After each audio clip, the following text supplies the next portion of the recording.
Hi, I'm Linda from English Learning Mind Map. Today, we will learn about international relations.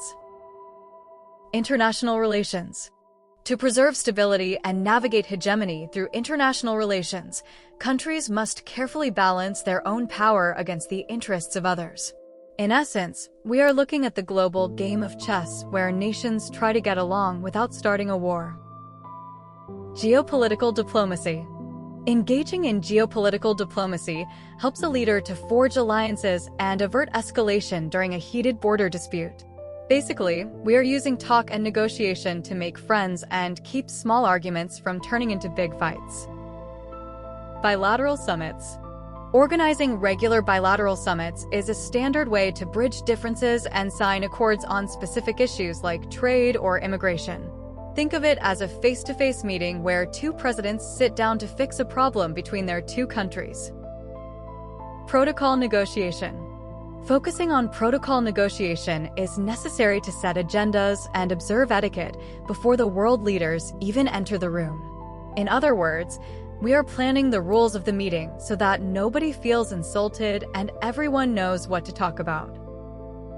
Soft power projection. Effective soft power projection allows a nation to exert attraction and shape perceptions using its movies, music, and values. To put it simply, we are making our country look so cool and successful that other people naturally want to follow our lead. Cultural exchange. Promoting cultural exchange is a fantastic way to foster goodwill and build bridges between students and artists from different backgrounds. Effectively, we are sharing our way of life so that people in other countries see us as friends rather than enemies. Global governance. Through global governance, the international community can codify norms and regulate conduct to protect the world's oceans and space. Essentially, we are creating a set of global rules that every country is expected to follow for the good of the planet. Multilateral treaties. Signing multilateral treaties helps to harmonize laws and bind signatories to a common standard of human rights or safety. In short, it is a big group promise where many countries agree to play by the same set of rules. Ratification processes. Navigating ratification processes is required to confirm consent and enact statutes within a nation's own legal system. In other words, after a leader signs a deal, their parliament back home must vote yes to make it a real law for their citizens. Supranational oversight. Accepting supranational oversight allows organizations like the UN to monitor compliance and impose sanctions on those who break the law. Basically, we are letting a global referee check if countries are cheating and punish them if they are. Humanitarian intervention. Conducting a humanitarian intervention is a last resort to protect civilians and stop atrocities during a civil war. To put it simply, it's when the rest of the world sends help or soldiers into a country to save innocent people from being hurt. Security paradigms. Adapting to new security paradigms is necessary to mitigate threats and maintain equilibrium in a world with changing technology. At its core, we are rethinking how we keep our borders safe from hackers, terrorists, and enemy armies. Strategic deterrence.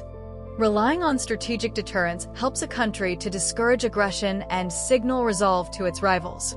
Think of it as a sign on your front door that says, "I have a very big dog," so that burglars decide it's too dangerous to try and break in. Defense posturing. A clear defense posturing strategy is used to deploy troops and exhibit strength near a sensitive border. In other words, we are moving our soldiers to a specific place to show an enemy that we are ready to fight if they cross the line. Non-proliferation. Global non-proliferation efforts are vital to limit weaponry and verify disarmament of the world's most dangerous bombs. Effectively, we are working together to make sure that fewer and fewer countries have access to nuclear or chemical weapons. Arms control. Strict arms control agreements allow experts to dismantle warheads and inspect facilities to ensure no secret weapons are being built. To put it simply, it's a trust but verify system where we count each other's missiles to make sure nobody has too many. Transnational cooperation.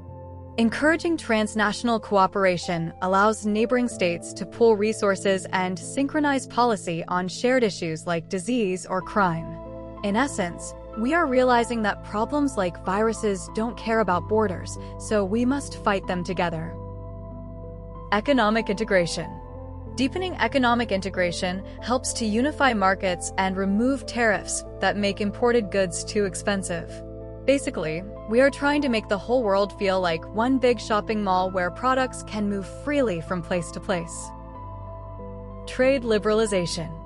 A focus on trade liberalization is used to expand commerce and lower costs for everyday consumers by cutting red tape. In other words, we are making it much cheaper and easier for businesses to sell their products in other countries. Climate diplomacy. Leading climate diplomacy is the only way to coordinate goals and safeguard nature for future generations. Effectively, we are holding giant meetings where every country tries to agree on how to stop the Earth from getting too hot. Carbon pledges. Finally, making bold carbon pledges allows a government to reduce pollution and track emissions over the next decade. To put it simply, a country is making a public promise to stop using dirty energy and switch to green energy by a certain year. Thanks for watching. Please like and subscribe for more English lessons.